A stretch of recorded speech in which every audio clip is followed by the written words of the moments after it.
সাহাবীরা বললেন, ইয়া রাসূলুল্লাহ, ইয়া হাবিবাল্লাহ, কেমন করে সেটা সম্ভব? কেমন করে আসে, কেমন করে যায়? আল্লাহর নবী সাল্লাল্লাহু তাআলা আলাইহি ওয়াসাল্লাম তো জাহানের বাদশা কালি কামলিওয়ালা নবী বললেন, ও আমার সাহাবারা শোনো, মানুষ যখন উট খরিদ করে বাড়িতে নিয়ে আসে, ওই উটটাকে রাখার জন্য রশি দিয়ে বাঁধা হয়। বাঁধা হয় না? রশিটা যেন মোটা হয়, শক্ত হয়, নালে কি হবে? ওই উট দড়ি ছিঁড়ে পালিয়ে চলে যাবে। বকরি কিনে এনেছেন, বকরিটা যদি না বাঁধেন, নতুন বকরি ছাগল, তো চলে যাবে। আল্লাহ নবী বললেন, উট যেমন খরিদ করে নিয়ে আসলে, যেহেতু আরব ভূমিতে উট পাওয়া যায়, মরুভূমিতে উট চাষ হয়, উট সেখানে তারা পরিচর্যা করে, সেখানে উট অ্যাভেলেবেল পাওয়া যায়। আল্লাহ নবী বললেন, উট যেহেতু মরুভূমিতে খুব দৌড়াতে পারে, ছুটতে পারে, তা আল্লাহ রাসূল সাল্লাল্লাহু আলাইহি ওয়াসাল্লাম বললেন, উট চাইতে অতি তীব্র গতিতে আল্লাহর নিয়ামত আসে, নিয়ামত পালিয়ে চলে যায়। এই নিয়ামতকে তোমাদেরকে ধরতে হবে, তোমাদেরকে বাঁধতে হবে। আল্লাহ রাসূল সাল্লাল্লাহু আলাইহি সাল্লাম যখন বললেন নিয়ামতকে বাঁধতে হবে, সাহাবীরা বলে, ইয়া রাসূলুল্লাহ, এই নিয়ামত কি দিয়ে বাঁধবো? উট নিয়ে আসলে, উট কিনার পরে রশি দিয়ে, দড়ি দিয়ে আমরা মজবুত করে বেঁধে দিই, উট যেন ছিঁড়ে না যায়, পালিয়ে না যেতে পারে। তো আল্লাহর নিয়ামত যখন আসে আর সেটাকে আপনি বাঁধতে বলতেছেন, আপনি বেঁধে রাখতে বলতেছেন, ধরে রাখতে বলতেছেন, তো বাঁধবো কেমন করে, ধরে রাখবো কেমন করে? এটা তো উট নয় যে রশি দিয়ে বাঁধবো। আল্লাহর নবী বললেন, নিয়ামতকে বাঁধা হয় আল্লাহর শুকরিয়া আদায় দিয়ে। জোরে বলেন, নিয়ামত আসে, আর এই নিয়ামত যখন আপনার ঘরে ধান এলো, আপনি আল্লাহর শুকর আদায় করেন। আপনার ঘরে মাল এলো, আল্লাহর শুকরিয়া আদায় করেন। আপনার ভালো কোনো খবর পেলেন, তো আল্লাহর শুকরিয়া আদায় করেন। আল্লাহর শুকরিয়া দিয়ে সুবহানাল্লাহ, আল্লাহর নিয়ামতকে বেঁধে দেওয়া হয়, আর এই নিয়ামত আপনার ঘর থেকে ছুটে যাবে না। কিন্তু আমাদের সমাজে আল্লাহর শুকর আদায় করার চর্চা নাই, আমল নাই। আল্লাহর শুকরিয়া আমরা আদায় করি না, যার জন্য তো আমাদের রোগ ব্যাধি, ফসলে আবাদ নাই। আপনার বর্ষাকালে বৃষ্টি নাই। আগেকার মানুষের অগাধ আল্লাহর উপরে বিশ্বাস ছিল, 3 মাস ধরে জমিতে জল, ধান লাগা যায় না। এখন অটোমেটিক আল্লাহর উপরে বিশ্বাস মানুষের কম, বলে বৃষ্টি না হবে তো কি হবে, জমিতে মার্শাল দিয়েছে, মার্শাল দিয়ে চাষ করব। বিশ্বাস আল্লাহর উপরে কমে গেছে, যার জন্য তো অভাব অনাটন চলে আসতেছে। অনেক বাড়িতে বরকত নেই। কিন্তু যারা আল্লাহর উপরে বিশ্বাস অগাধ রেখেছেন, আল্লাহর শুকর আদায় করে, আল্লাহ পাককে জান চাইতে বিশ্বাস করে, তাদের ঘরে আল্লাহর রহমত আছে, বরকত আছে। আল্লাহ সময় বালা দিয়ে পরীক্ষা করবেন, মুসিবত দিয়ে পরীক্ষা নেবেন, তারপরেও আল্লাহ পাক রব্বুল আলামিন তার নিয়ামতকে সেই ঘরে বৃদ্ধি করে দেন, বাড়িয়ে দেন। একবার দরুদ পাক পড়ি, আল্লাহুম্মা সাল্লি আলা সাইয়্যিদিনা মাওলানা মুহাম্মদ ওয়া আলা আলি সাইয়্যিদিনা মাওলানা মুহাম্মদ সাল্লাল্লাহু তাআলা আলাইহি ওয়াসাল্লাম।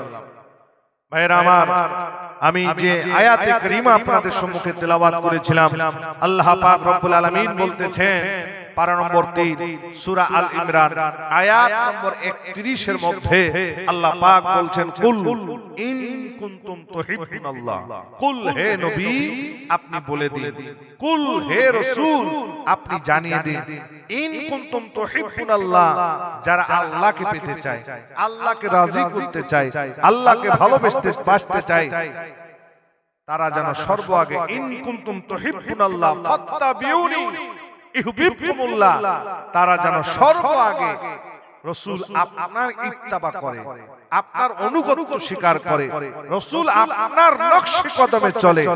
যদি আপনাকে ফলো করে, আপনাকে ভালোবাসে, আমি আল্লাহ তাদের উপরে খুশি হয়ে যাব, রাজি হয়ে যাব, আর তাদের গুনাহগুলোকে আমি আল্লাহ maaf করে দেব।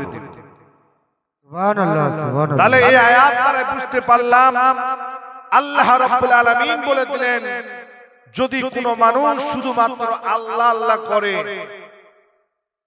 আর রাসূলুল্লাহ সাল্লাল্লাহু আলাইহি ওয়াসাল্লামকে না মানে, সেই ব্যক্তি আল্লাহ পাবে না, আল্লাহ তার প্রতি রাজি হবে না, সন্তুষ্ট হবে না। কারণ আল্লাহ পাক নিজেই বলে দিয়েছেন কালাম পাকের ভিতর, কুল ইন কুনতুম তুহিব্বুনাল্লাহ, হে রাসূল যারা আল্লাহকে পেতে চায়, ভালোবাসতে চায়, তারা যেন সর্বাগে আপনাকে ভালোবাসে। আল্লাহ ভালোবাসার আগে রাসূলুল্লাহকে ভালোবাসতে হবে। আর রাসূলের মাধ্যম দিয়ে আমরা নামাজ, রোজা সব কিছু পেয়েছি। ইবাদত, সমস্ত ইবাদতের মূল হলেন আমার রাসূল। জোরে বলেন সুবহানাল্লাহ, সুবহানাল্লাহ, সুবহানাল্লাহ। আর আল্লাহ পাক রব্বুল আলামিনকে যে ডাকতে শিখেছি, আল্লাহ বলে একজন আছেন, এটা পৃথিবীর কোন মোল্লা বলেননি, আমার রাসূলুল্লাহ বলেছেন। আর রাসূলুল্লাহকে মানুষ জিজ্ঞেস করতে পারে, আদম থেকে ঈসা পর্যন্ত প্রত্যেক নবী আল্লাহর দ্বীনের প্রচার করেছেন, ইসলামের প্রচার করেছে, কিন্তু এক আল্লাহর একত্ববাদের দাওয়াত দিয়েছেন। তারা কিন্তু আল্লাহকে দেখে। কিন্তু পৃথিবীর জমিনে এমন একটা সাক্ষীর প্রয়োজন, এমন একটি সাক্ষর প্রয়োজন, যিনি আল্লাহকে দেখেছেন, দেখার পরে উম্মতকে বলছেন, যেন পৃথিবীর কোন মানব, কোন ধর্মের মানুষ যেন বলতে না পারে যে নবী মুহাম্মদুর রাসূলুল্লাহ সাল্লাল্লাহু আলাইহি ওয়াসাল্লাম এক আল্লাহর দিকে, একত্ববাদের দিকে মানুষকে আহ্বান করছে। ওই মুহাম্মদ রাসূলে আরবি জনাবে মুহাম্মদুর রাসূলুল্লাহ, তিনি কি আল্লাহকে দেখেছেন? হ্যাঁ, অনেকবার দেখেছেন। কিন্তু আল্লাহ পাক রব্বুল আলামিনের রাসূল, সুবহানাল্লাহ, শবে মেরাজ 26 দিবাগত রাত্রি, যেটাকে রজব চাঁদের 26 দিবাগত রাত্রি বলা হয়, সেই 27 রাত্রিতে আমার রাসূলুল্লাহ আল্লাহকে ডাইরেক্ট দেখেছেন, আরশে আজিমে গিয়েছেন। আর আল্লাহকে দেখার পর, কথোপকথন করার পর ফিরে আসার সময় উম্মতের জন্য 5 ওয়াক্তের নামাজ নিয়ে এসেছেন। সুবহানাল্লাহ, সুবহানাল্লাহ। নামাজ কিমতি জিনিস, নামাজ আযীম ইবাদত, নামাজ খুব গুরুত্বপূর্ণ একটি ইবাদত। যার মধ্যে নামাজ নেই তার মধ্যে দ্বীন থাকতে পারে না। নামাজ হলো সমস্ত ইবাদতের মূল ইবাদত। আমি যতই যা কিছু করি, আমি বলি ইমানদার, আমি খুব বড় পণ্ডিত, আমি চা পানের দোকানে লেকচার করছি, কিন্তু আমার মধ্যে নামাজ নেই, পাবন্দি নেই, রাসূলের প্রেম নাই, তার মধ্যে দ্বীন থাকতে পারে না। নামাজ হলো শরীয়তের মাথা। বলেন সুবহানাল্লাহ, সুবহানাল্লাহ। এই জন্য নামাজ যেদিন দিবেন আল্লাহ, সেই দিন জিবরিলকে বলা হলো, জিবরিল রাসূলকে আমার দরবারে নিয়ে আসো, আজ জান্নাত দেখাবো, জাহান্নাম দেখাবো, দেখানোর পর আমি আমার হাবিবকে, বন্ধুকে তোহফা দিব, গিফট দিব, উম্মতের জন্য নামাজ দিব। কিন্তু এতদিন ধরে জিবরিল এসেছেন রাসূলুল্লাহর দরবারে, আল্লাহর পক্ষ থেকে তোহফা নিয়ে, খবর নিয়ে, পিয়ন হিসাবে কাজ করেছেন। কিন্তু যেদিন নামাজ আল্লাহ দিয়েছেন, জিবরিলের হাতে দেননি। জিবরিলকে বলা হয়েছে ডেকে নিয়ে আসো রাসূলুল্লাহকে, নবীকে আমি আল্লাহ দিব। তাহলে বুঝতে পারা গেল এই নামাজ কত বড় ইবাদত, যার মাধ্যম দিয়ে আল্লাহকে দেখা যায়, আল্লাহকে রাজি করা যায়, জান্নাত পাওয়া যায়। নামাজ এমন একটি ইবাদত যেটা শারীরিক দিক থেকে ব্যায়াম হয়, আর অন্য দিক থেকে, আধ্যাত্মিক দিক থেকে নেকির কাজ, সওয়াবের কাজ, দ্বীনের কাজ, ঐক্য হওয়ার কাজ, জান্নাতে যাওয়ার কাজ। জোরে বলেন সুবহানাল্লাহ, সুবহানাল্লাহ, সুবহানাল্লাহ। এই জন্য আমরা যে নামাজ পেয়েছি সেটা আমাদের রাসূলুল্লাহর মাধ্যম দিয়েই পেয়েছি।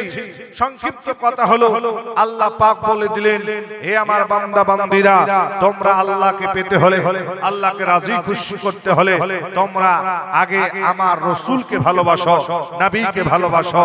আমার নবীকে ভালোবেসে নিলে আমি আল্লাহ রাজি খুশি হয়ে যাব। আর তোমাদের গুনাহগুলোকে, ওয়াগফির লাকুম যুনুবাকুম আল্লাহু গফুরুর রহিম। জোরে বলেন সুবহানাল্লাহ, মাফ করে দিন। সুবহানাল্লাহ। আল্লাহ রাসূল সাল্লাল্লাহু তাআলা আলাইহি ওয়াসাল্লাম বলেন, বুখারী শরীফের হাদিসের মধ্যে এসেছে, আল্লাহ রাসূল সাল্লাল্লাহু আলাইহি ওয়াসাল্লাম বলেন লা ইউমিনু আহাদুকুম হাত্তা আকুনা আহাব্বা ইলাইহি মিন ওয়ালিদিহি ওয়া ওয়ালাদিহি ওয়ান নাসি আজমাইন। কসম আল্লাহর, ওই ব্যক্তি অতক্ষণ পর্যন্ত পূর্ণাঙ্গ মুমিন হতে পারবে না, ঈমানদার হতে পারবে না যতক্ষণ পর্যন্ত তার জান চাইতে, মাল চাইতে, সন্তান সন্ততি চাইতে, পিতা মাতা চাইতে রাসূলুল্লাহকে ভালো না বাসবে, ওই ব্যক্তি মুমিন হতে পারে না। কিন্তু ভাইরা আমার, আমরা তো দুনিয়ার রং তামাশায় মেতে গেছি, রাসূলুল্লাহকে ভুলে গেছি, দ্বীনকে ভুলে গেছি, নবীর ঘর মাদ্রাসা ভুলে গেছি, আর আমরা নিজেকে ঈমানদার দাবি করি। তাহলে বলুন আমরা কেমন করে ঈমানদার মুমিন হতে পারবো? কারণ আল্লাহ রাসূল বলে দিলেন, কসম আল্লাহর, ওই ব্যক্তি ঈমানদার ততক্ষণ পর্যন্ত হতে পারে না যতক্ষণ পর্যন্ত আল্লাহর রাসূলকে জান চাইতে, মাল চাইতে, সন্তান সন্ততি, পিতা মাতা চাইতে বেশি না ভালোবাসবে, ওই ব্যক্তি মুমিন হতে পারে না।